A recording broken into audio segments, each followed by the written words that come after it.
In our previous classes, we discussed about Indus Valley Civilization and Egyptian civilization. Today, we are going to discuss about the Mesopotamian civilization and Chinese civilization. Mesopotamia is the land between two rivers. Do you know which are that two rivers? Euphrates and Tigris. These rivers originate from the Armenian mountain and merge with the Persian Sea. The Mesopotamia is situated in modern Iraq. The main occupations were fishing, agriculture and animal husbandry. Four different civilizations emerged and declined in Mesopotamia. They were the Sumerian, the Babylonian, the Assyrian and the Chaldean.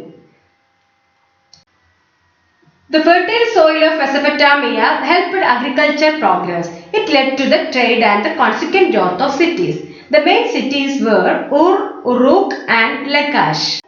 They achieved remarkable progress in the field of mathematics and astronomy. They formulated a calendar based on the movements of the moon. They divided a year into 12 months, a month into 4 weeks, and a day into 24 hours. They knew division, multiplication and square root. Children, the development of trade led to the invention of script. A sharp stylus was used for writing. The tablets were then baked in the sun. The Mesopotamians' art of writing is known as cuneiform. The construction of temples, that's namely ziggurat, is the evidence of the amazing architecture skill of the ancient Mesopotamians. They were constructed in cities. They were built on artificial hillocks using bricks. പ്രിയമുള്ള കുട്ടികളെ, Mesopotamian civilisation ആണ് നാം ഇതുവരെ discuss ചെയ്തത്. മെസപ്പൊട്ടാമിയ എന്ന വേർഡിനർത്ഥം രണ്ട് നദികൾക്കിടയിലുള്ള പ്രദേശം എന്നാണ്. യൂഫ്രട്ടീസ് എന്നും ടൈഗ്രീസ് എന്നും ഈ രണ്ട് നദികൾക്കിടയിലാണ് മെസപ്പൊട്ടാമിയ സ്ഥിതി ചെയ്തിരുന്നത്.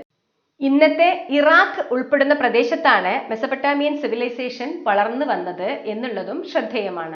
ഇതുവരെ നാം മനസ്സിലാക്കിയ സിവിലൈസേഷൻസ് എല്ലാം തന്നെ വളർന്നു വന്നത് നദീതീരങ്ങളിലാണ്. അതുപോലെ തന്നെയാണ് നമ്മുടെ മെസപ്പൊട്ടാമിയൻ സിവിലൈസേഷനും നദീതീരങ്ങളിലാണ് വളർന്നു വന്നത്. അപ്പോൾ അവരുടെ പ്രധാന ജീവിതോപാധി എന്തായിരിക്കാം? കൃഷിയും മീൻപിടുത്തവും ഒക്കെ ആയിരിക്കാം, അല്ലെ? അതുപോലെ അതിന്റെ കൂട്ടത്തിൽ കൂടുതൽ ഉൽപ്പന്നങ്ങൾ ഉണ്ടാക്കിയപ്പോൾ വിപണന കേന്ദ്രങ്ങൾ കണ്ടെത്തിയിരിക്കാം. ഈ വിപണന കേന്ദ്രങ്ങൾ പിന്നീട് പ്രധാനപ്പെട്ട നഗരങ്ങളായി മാറി. ഉർ, ഉറൂക്ക്, ലഗാഷ് എന്നിവയായിരുന്നു ഇങ്ങനെ വളർന്നു വന്ന നഗരങ്ങൾ. 4 വ്യത്യസ്തമായ സിവിലൈസേഷൻസ് മെസപ്പൊട്ടാമിയയിൽ ഉദയം ചെയ്യുകയും അവിടെ തന്നെ അസ്തമിക്കുകയും ചെയ്തു എന്ന് പറഞ്ഞു. ഏതൊക്കെയാണ് ആ 4 civilisations? Sumerian, Babylonian, Assyrian and Chaldean. Mesopotamian ജനത മാത്തമാറ്റിക്സിലും ആസ്ട്രോണമിയിലും കൈവരിച്ച നേട്ടങ്ങൾ അങ്ങേയറ്റം ശ്രദ്ധേയമാണ്. അതുപോലെ തന്നെ ചന്ദ്രന്റെ ചലനത്തെ അടിസ്ഥാനമാക്കിയിട്ട് അവർ ഒരു കലണ്ടറും തയ്യാറാക്കിയിരുന്നു. ഒരു വർഷത്തെ 12 മാസങ്ങളായിട്ടും ഒരു മാസത്തെ 4 ആഴ്ചകളായിട്ടും ഒരു ദിവസത്തെ 24 മണിക്കൂറുകളായിട്ടും അവർ കണക്കാക്കി. ആഴ്ചയിൽ 7 ദിവസങ്ങളും. ഗണിതശാസ്ത്രത്തിലെ ഹരണം, അതായത് division, multiplication and square root എന്നിവയെല്ലാം അവർക്ക് സുപരിചിതമായിരുന്നു എന്നതും പ്രത്യേകം ശ്രദ്ധാർഹമാണ്. നദീതീരങ്ങളിൽ ജീവിച്ചതുകൊണ്ട് തന്നെ ഇവരുടെ പ്രധാന ജീവിതോപാധികളിൽ ഒന്നായിരുന്നു കൃഷി എന്ന് പറഞ്ഞു. കാർഷിക ഉൽപ്പന്നങ്ങൾ കൂടിക്കഴിഞ്ഞാൽ സ്വാഭാവികമായിട്ടും അവരെന്തു ചെയ്യും? വിപണനം നടത്തും. വിപണനം നടത്താൻ ചെല്ലുന്ന കേന്ദ്രങ്ങൾ പിന്നീട് നഗരങ്ങളായിട്ട് മാറും. ഈ നഗരങ്ങളിലെ ആളുകൾ കച്ചവടം നടത്തിയിരുന്ന ആളുകൾക്ക്, അതല്ലെങ്കിൽ നഗരങ്ങളിലായാലും ഗ്രാമങ്ങളിലായാലും കച്ചവടം നടത്തുന്ന ആളുകൾക്ക് കണക്കുകൾ എഴുതി സൂക്ഷിക്കേണ്ടി വരും, അല്ലെ? അപ്പോൾ ഒരു പ്രത്യേക ലിപി വന്നിട്ടുണ്ടാവാം. ഈജിപ്ഷ്യൻ ജനതയുടെ ലിപി നിങ്ങൾ പരിചയപ്പെട്ടു. ഏതായിരുന്നു? ഹൈറോഗ്ലിഫിക്സ്. അതുപോലെ തന്നെ സിന്ധു നാഗരികതയുടെ ലിപി നിങ്ങൾക്ക് മനസ്സിലായിട്ടുണ്ട്. പക്ഷേ അത് നമ്മൾക്ക് വായിക്കാൻ അറിയാത്ത ചിത്രലിപികളായിരുന്നു. എന്ന പോലെ മെസപ്പൊട്ടാമിയൻ ജനതയുടെ ലിപി അറിയപ്പെട്ടിരുന്നത് ക്യൂണിഫോം എന്നാണ്. അവരുടെ ലിപികൾക്ക് ആപ്പിന്റെ ആകൃതിയായിരുന്നു ഉണ്ടായിരുന്നത്. മണ്ണ് കുഴച്ചുണ്ടാക്കിയ ചെറുഫലകങ്ങളുടെ മിനുസമുള്ള പ്രതലത്തിലാണ് അവർ എഴുതിയിരുന്നത്. കൂർത്ത മുനയുള്ള എഴുത്താണി ഉപയോഗിച്ച് എഴുതിയതിനു ശേഷം ഉണക്കിയെടുക്കുകയായിരുന്നു ചെയ്തത്. മെസൊപ്പൊട്ടേമിയൻ ജനതയുടെ മറ്റൊരു പ്രത്യേകതയാണ് അവരുടെ സിഗ്റാറ്റ്സ്, ആരാധനാ കേന്ദ്രങ്ങൾ. മൺകൂനകൾ നിർമ്മിച്ച് അതിനു മുകളിൽ ഇഷ്ടികകൾ ഉപയോഗിച്ചാണ് ഈ സിഗ്റാറ്റ്സ് ഉണ്ടാക്കിയിരുന്നത്. മെസൊപ്പൊട്ടേമിയൻ സിവിലൈസേഷനിലെ ജനങ്ങളുടെ ജീവിത രീതിയും സയൻസിലും മാത്തമാറ്റിക്സിലുമുള്ള അവരുടെ പ്രോഗ്രസ്സും അതുപോലെ തന്നെ അവരുടെ ആരാധനാലയവും ഒക്കെ നിങ്ങൾ മനസ്സിലാക്കി. ഇനി നമുക്ക് ഒരു ആക്ടിവിറ്റി ചെയ്യാം. പേജ് നമ്പർ 35 ആക്ടിവിറ്റി നോക്കൂ. Prepare a note on the achievements of the Mesopotamian in the field of science. Text ബുക്കിലെ പേജ് നമ്പർ 35. സയൻസിലുള്ള മെസൊപ്പൊട്ടേമിയൻസിന്റെ പ്രോഗ്രസ് ആണ് നമ്മൾ ഇതിൽ കുറിച്ചു വെക്കേണ്ടത്. എല്ലാവരും ആക്ടിവിറ്റി ചെയ്യുന്ന കാര്യത്തിൽ വീഴ്ച വരുത്താതിരിക്കുക. ബ്രോൺസ് ഏജ് സിവിലൈസേഷൻസ് ആയ Indus valley civilization, Egyptian civilization, Mesopotamian civilization and Chinese civilization. ഇതിൽ നമുക്കിനി ചർച്ച ചെയ്യാനിരിക്കുന്നത് ചൈനീസ് സിവിലൈസേഷൻ ആണ്. Chinese civilization. The Chinese civilization flourished in the valley of the river Huanghe. Agriculture was the base of this civilization. They were also skillful in weaving, making pottery and silk production.